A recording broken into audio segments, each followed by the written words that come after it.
Hello ladies and gentlemen, welcome back to the channel. It's your girl Simran. I'm channeling my inner Punjabi Kuri vibes today with my plait. Fun fact, this is actually my hairstyle that I used to have for primary and secondary school, and some haters who obviously did not like my plait used to like tug on it and be like ding dong. If you're one of those girls, yeah, and you're watching it, I'm coming for you low key, yeah, because that was not cool.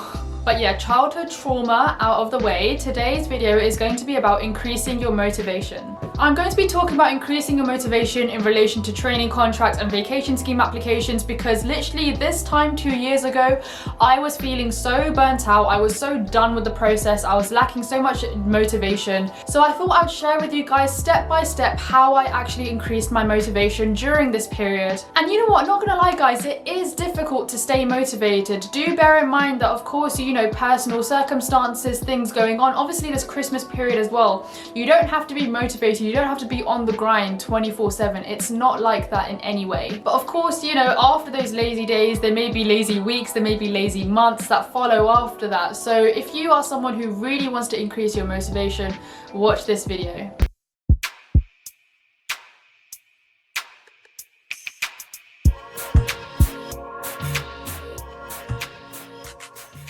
Right, we're going to jump straight into it today. I've got 8 steps for you on how to increase your motivation. Let's talk about step 1. Step 1 is all about identifying what you want to work towards. So essentially asking yourself those questions. What is really important to you in your life right now? Of course, career is important. When I asked myself this question 2 years ago, the first thing that sprang into my mind was training contracts. The most important thing that I want right now is a training contract. However, I deeped it and I was like, you know what? This training contract isn't the be-all or end-all. If I don't get a training contract, it's not the end of the world. Like, does a training contract actually kind of give my life purpose? When I worded it in that way, I was like, you know what? I'm putting too much pressure on myself, making it my life goal to get a training contract. You know, I'm actually understanding that, you know, there are alternative career routes out there, even in the legal field and in a non-legal field. Like, even if I didn't get a training contract, that doesn't mean that I can never be happy, I can never be fulfilled, I can never be stable financially or personally in life. So then when I thought of it that way, it put a lot less pressure on my approach to applications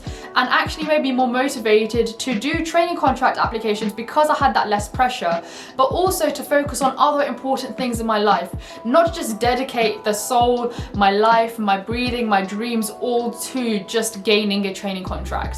Instead, I made getting a training contract one of the many motivations or objectives that I had in my life at that time. So when I really identified what I was looking for, it was things like happiness, fulfillment, consistent self-improvement. And those were things that I approached in every single aspect of my life. Not only with training contract applications, but things like the gym, things like how I was eating, things like improving my general knowledge. I just found it so unhealthy to just wake up every single day and the first thing that comes into your mind is training contract. So therefore, keeping a broad track of things that I just generally wanted in life, like happiness, self-fulfillment, self-improvement, was what kept me motivated in not only pursuing a training contract, but not letting go of those other aspects of my life too, like those hobbies or those outside interests. My second step to increasing motivation was setting realistic goals. This seems pretty self-explanatory, but when you are actually thinking about your goals, obviously write down what those goals are, but think about when you may be achieving those goals. What's the deadline? How are you going to achieve the goal? Do you need anyone's help to achieve that certain goal?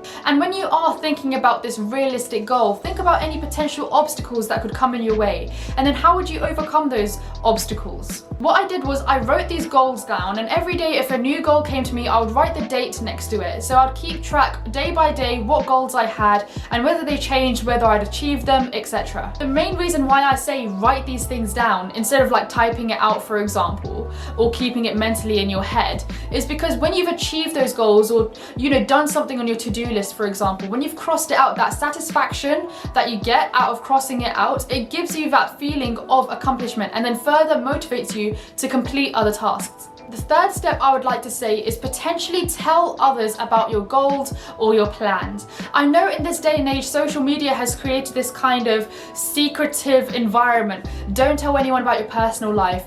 Don't Don't tell anyone about your plans or your goals. And to an extent, I understand that. I don't shout out my own personal goals or my own personal objectives for the whole world to see. However, one thing that I've found to be really helpful is to talk to family and friends about my goals or my objectives. This is because they could provide support, they could provide feedback, I could ask for other alternatives, what their thoughts were, etc. And it encourages a healthy conversation. They may even suggest something that you've never thought of before, and that increases your motivation further.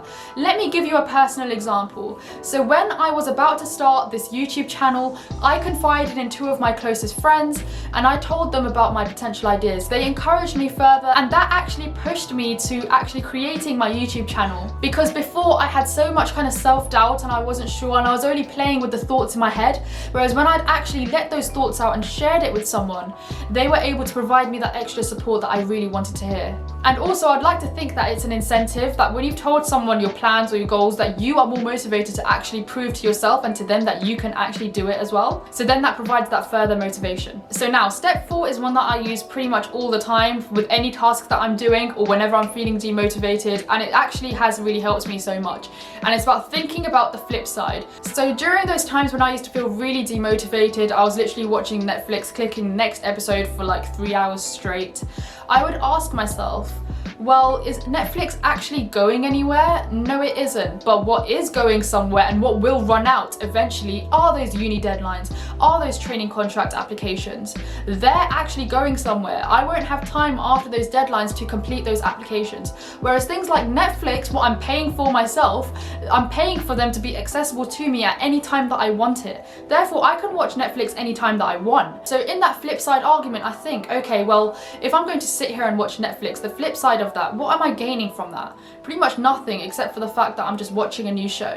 So kind of thinking in that flip side way, thinking of the alternatives of your actions really helped me build my motivation. So step 5, this is more of a kind of positive one, and it's about acknowledging your success. Regardless of whether you've written your whole coursework in one day or you've only written a couple of sentences in one day, give yourself that credit. I think this just generally helped me with like kind of just adopting a positive mindset. It's not 24/7 rise and grind. Sometimes you are going to be feeling unproductive, and you know, I think it really helps to not be too hard on yourself on those days where you are being unproductive. But even on those days where you're feeling unproductive, if you've had a small achievement, acknowledge that. This can then help you with building your motivation for the next day. So let me give you an example personally from what I did at university. So there was one coursework that I was writing and it was a particularly slow day for me. I'd only done the introduction. Instead of acknowledging, oh man, I've only done the introduction, I actually looked at it from the flip side and I said, okay, that's great. I've done 1 paragraph out of the way. Tomorrow I can aim to do 2 paragraphs. And that's what really helped me build my motivation day by day. Now, step 6, I'm going to be quoting a little bit of Stormzy here, and it's about believing in your own source. You know, I don't know whether it's just me who does this. I talk to myself all the time. I'm pretty much talking to myself right now because I've literally just talking to a camera like in my room. But this is something that I am quite accustomed to doing.